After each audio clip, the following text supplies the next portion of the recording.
Namaste, Jai Hind, Vande Mataram. Welcome to this edition of The Right Stand. I'm Anand Narasimhan and we turn the spotlight towards Bangladesh because in Bangladesh, Bharat is under attack.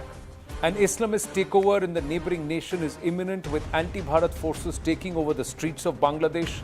Is a desperate Mohammad Yunus only motive to placate Islamists and to continue to hang on to power and deny Bangladesh stability and a democracy? A Hindu youth was brutally lynched by Islamists just 80 kilometers from Dhaka over alleged blasphemy. He was a garment factory worker who was lynched and then hung from a tree and burnt. Dipu Chandra attacked by a mob in Bangladesh's Mymensingh district on Thursday night. Bangladesh currently witnessing widespread unrest following the death of a political leader, a July uprising radical, Sharif Osman Hadi. He was shot at on the 12th of December and succumbed on the 18th, beg your pardon. Now, it has been learned that the mob, after killing Dipu Chandra hung his body from a tree, set it on fire. Islamists are going unchecked in the neighboring nation. For Mohammad Yunus, it is the death of an Islamist that is melting his heart.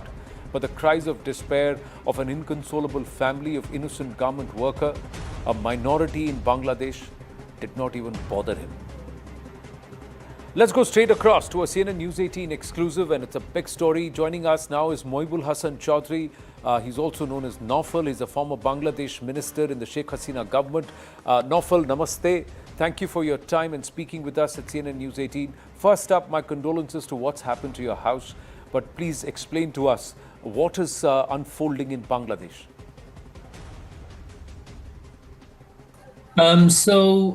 Straight after the news of Mr. Hadi having passed away, some of the advisors of the Yunus government have come out in public, especially Mr. Mahfouz, who was his information advisor, meaning minister, and publicly have called for blood-to-blood revenge. And he said that him and his colleagues and others are ready to martyr themselves for their cause, and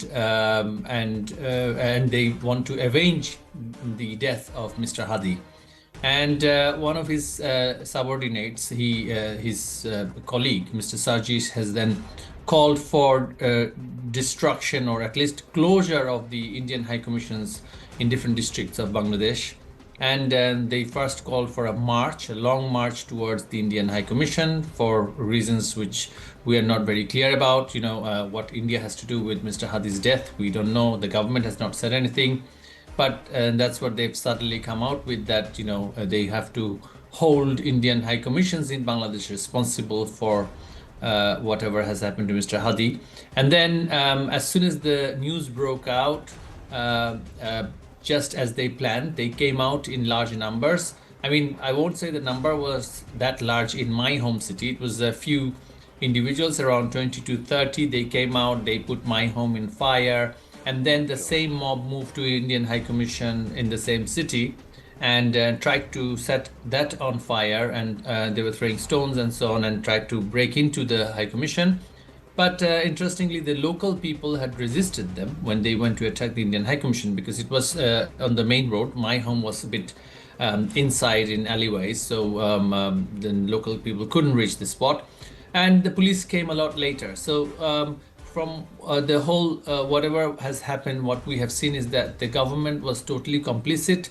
The leadership had called for a revenge attack and demanded that quote-unquote allies of seculars have to be held responsible for whatever has happened, and therefore they must demolish their establishment. And then they went for rampaging in the two major media outlets of Dhaka, Prothom Alo and the Daily Star, set it on fire, and another cultural organization called Chayanot, which is considered as the bastion of Bengali cultural heritage, where music and dance and etc. are taught. And in fact, the land of Chayanot was donated by the Prime Minister Sheikh Hasina to the organization to give the organization a permanent premises. So and since then, the demagogues of the regime had been quite vocal, calling for revenge. And in some other cities, in Mymensingh, for example, we've seen one absolutely innocent worker in a garments factory, a Sanatan, someone who belongs to Hindu. was beaten to death, and then his body was set alight in front of a small group of people again.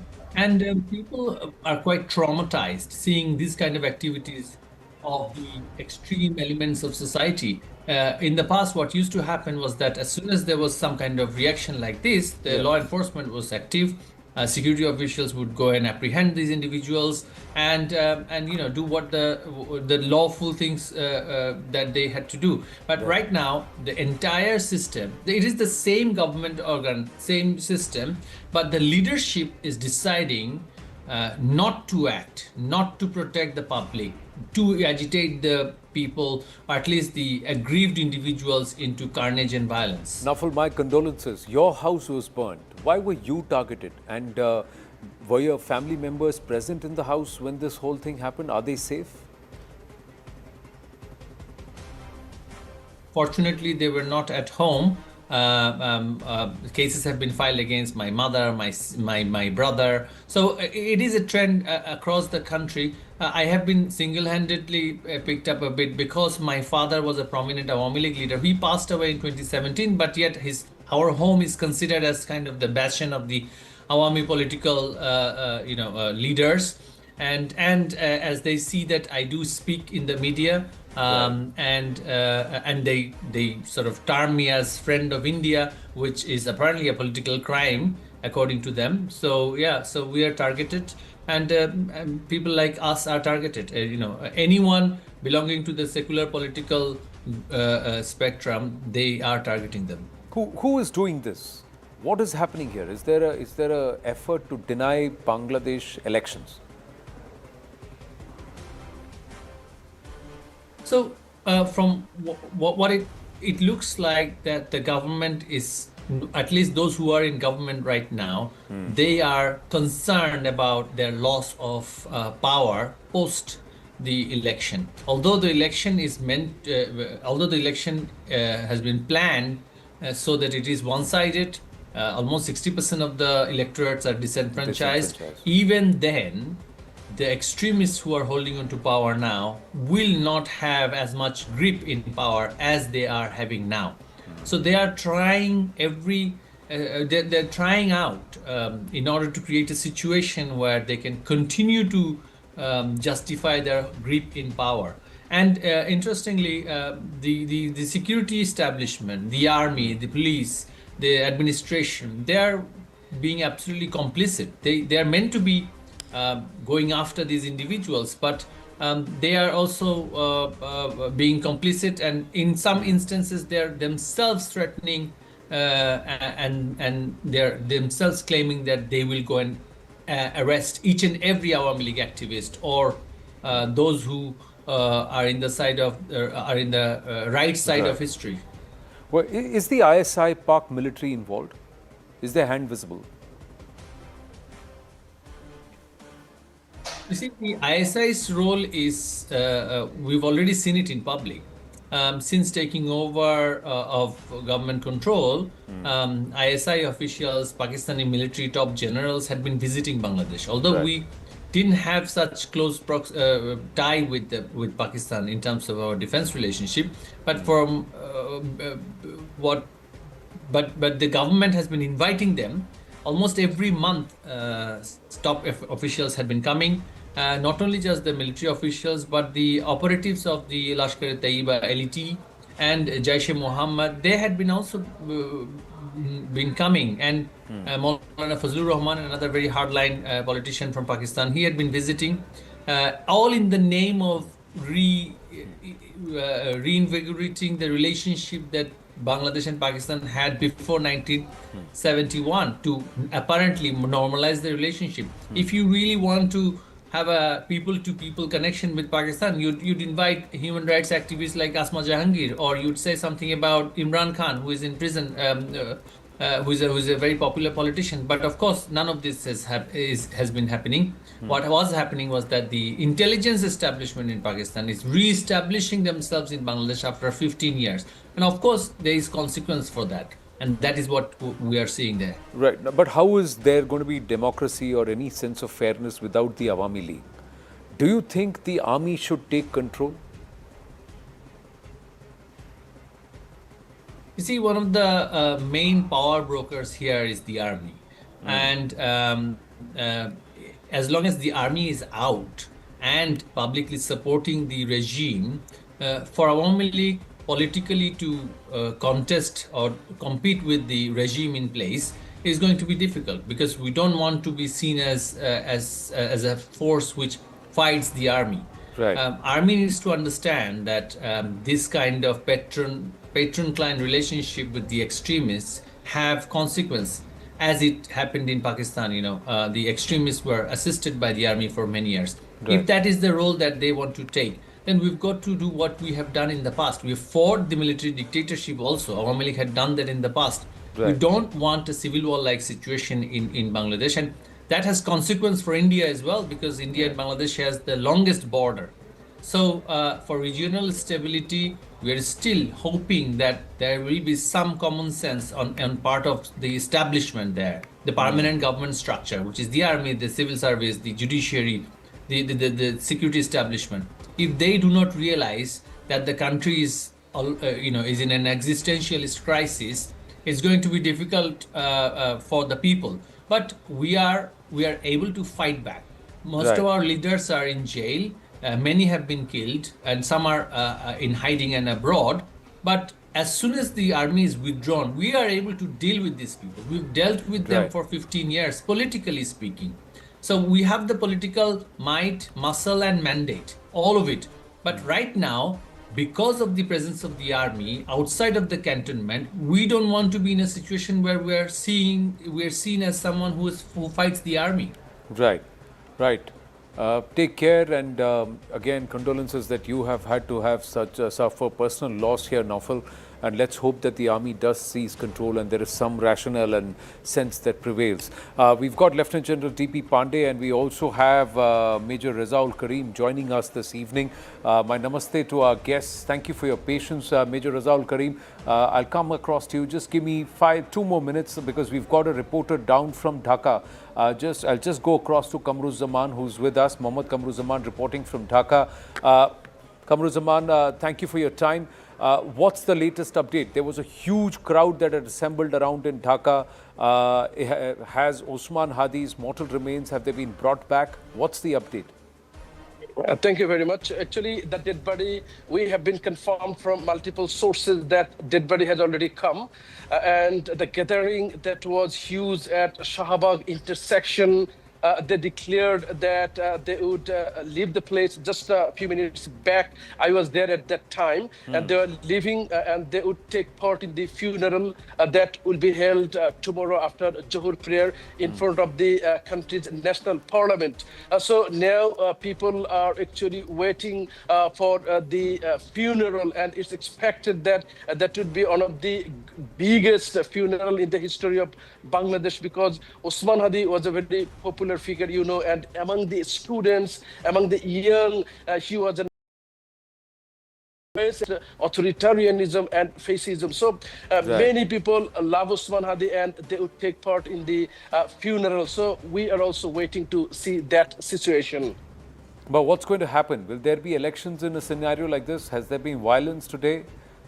Many are saying that the army should now take control to restore order and to ensure there are free and fair elections.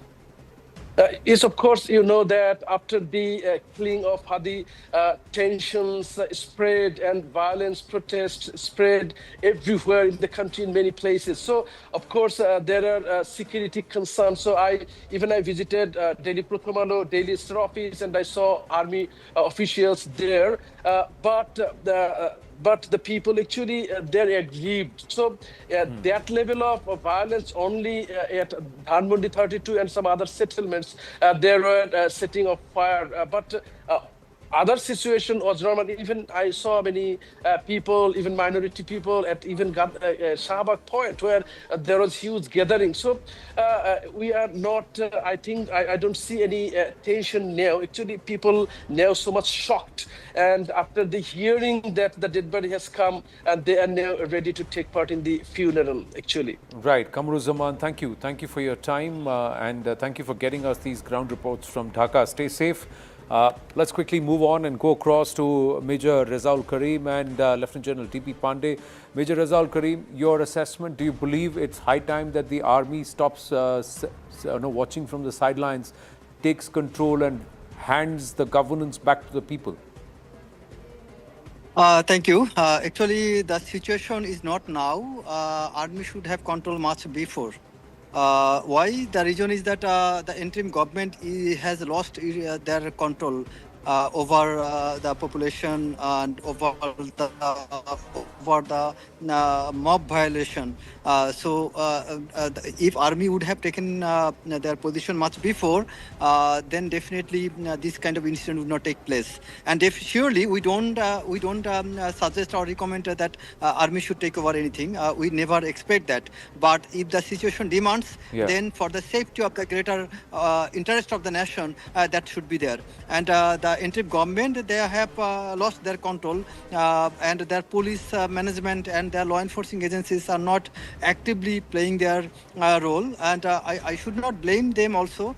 Reason is that the situation is as such that after Hadi's incident, the common people in Bangladesh, he was very popular to common people, and the killing was actually it was really aggravated the emotional sentiment to all the people, so all ages of people, like young generation and the senior citizen. Everybody is quite frustrated. Right. And, but why blame Awami League? Why blame Bharat? Why attack Bharat's missions and then burn minorities? See, the reason is that I should blame India for that, because if I name India, that will include all the nations, everybody or every parts of India, that will include.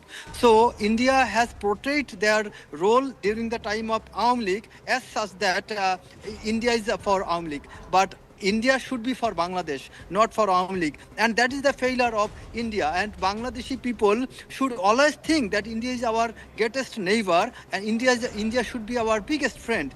We should not have any other choice other than India to have our friend. But unfortunately, during the time of Awami League was facilitated as such that India has destroyed their own interest by facilitating Awami League.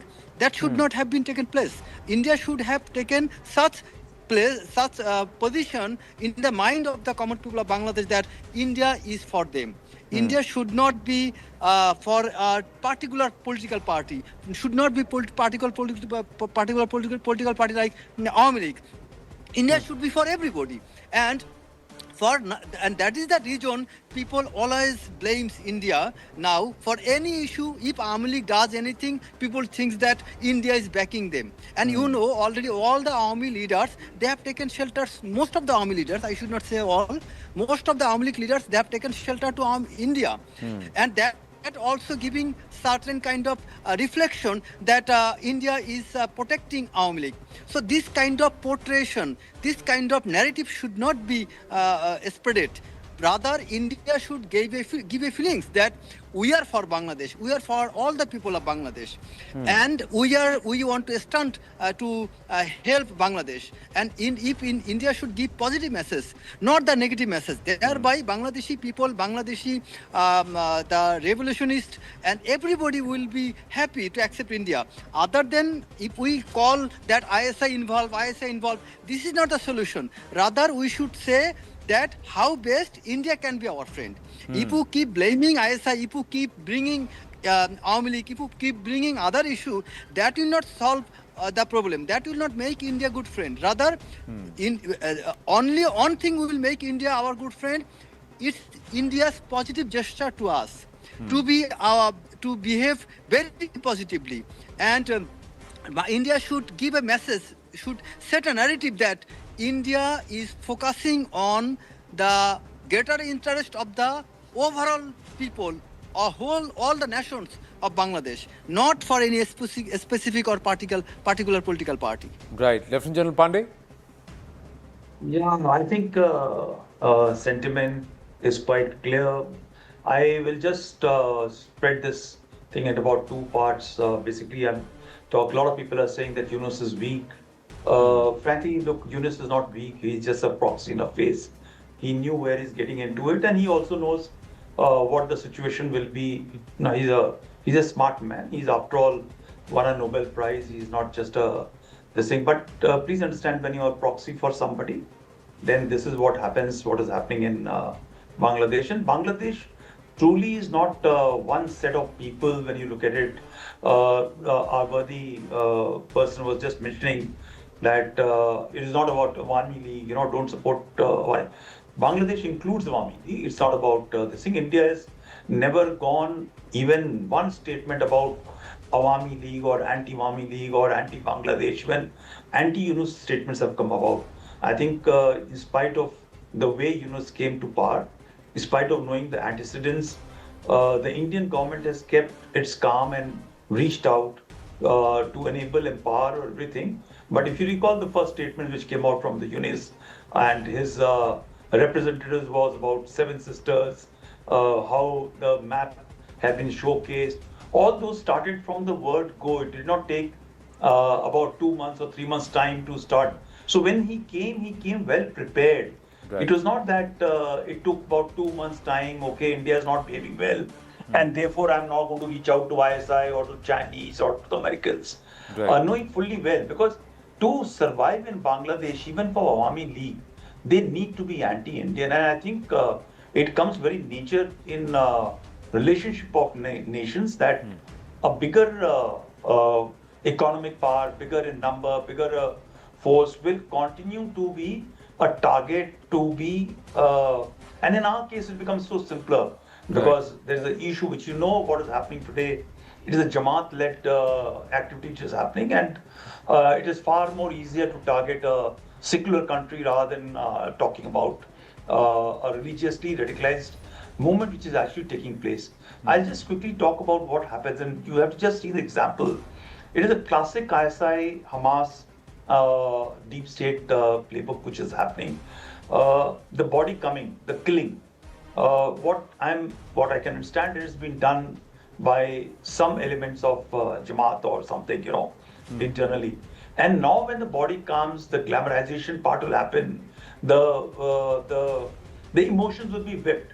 Now emotions can be not whipped against the weakness of the current dispensation which is there. They need to find somebody outside, which happens absolutely very clearly. It is either Western part, it is the deep state, it is the corporate side, China.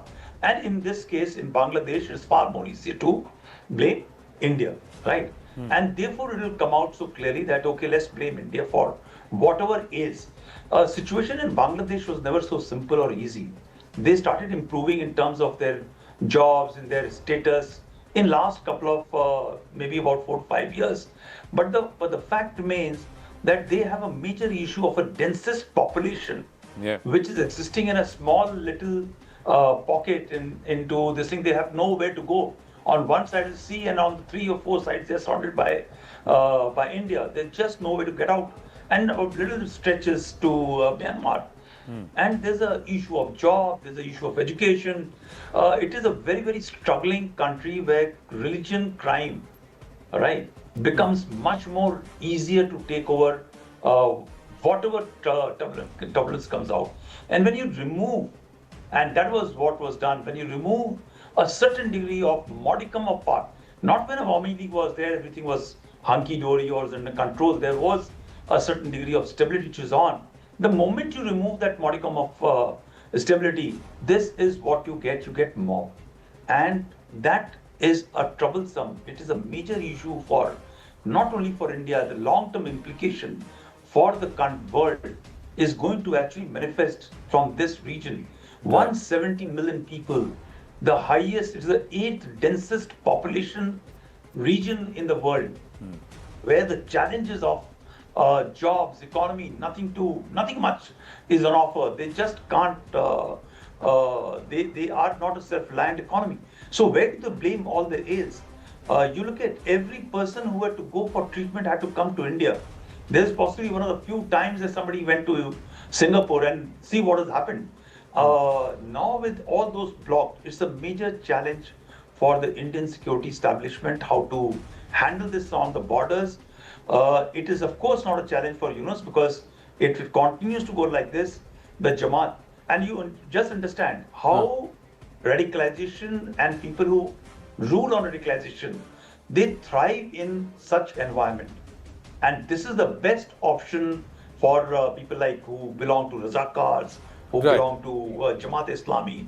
And that exactly happening in this time. Right. It's See, not no, a good no, time no to matter Bangladesh. what, no matter what, they should be elected by the people. No? This is not an elected government, Major. Why is there no thrust to ensure there are free and fair elections? Let the people choose. We've got pictures of Usman Hadi's mortal remains touching down in Dhaka and they're being brought out from the Dhaka airport. Yes, Major Karim. Yeah, can you repeat the question? Sorry. No, I'm saying, why is there no pressure on Mohammad Yunus to ensure there are free and fair elections? That- Who said there is no pressure? Who said there is no pressure? There is a pressure. But Dr. Yunus is behaving like a shameless cow. He's not actually responding. And there was huge pressure. And actually, right at this moment, the pressure on Yunus, Bangladesh, actually here there are some involvement of international conspiracy. You know that India since the very beginning, India is not positively responding to the common interest for the Bangladesh. Rather, Indian media every time I was listening your that General Lieutenant General he was telling about our job and the jobless job market and also our economy, a lot of things. Actually, see, in India there are many states whose condition is far worse than Bangladesh. There are many states. Again, there are some states like Mumbai, their condition is very good. So actually, the job vacancy or your economy, this is not the biggest problem for Bangladesh. The problem is that our political system is totally corrupted, and that is because of India's involvement with Awami League government. And you see every Indian media, everywhere, if you observe, everywhere they are sounding like they are in favor of Awami League. Why? And No. they should give some... Okay, let me just place one thing here, Major Karim. Last 18 months, there's been no Awami League in Bangladesh. Last Yes. 18 months, 100 MPs of the Awami League have been incarcerated.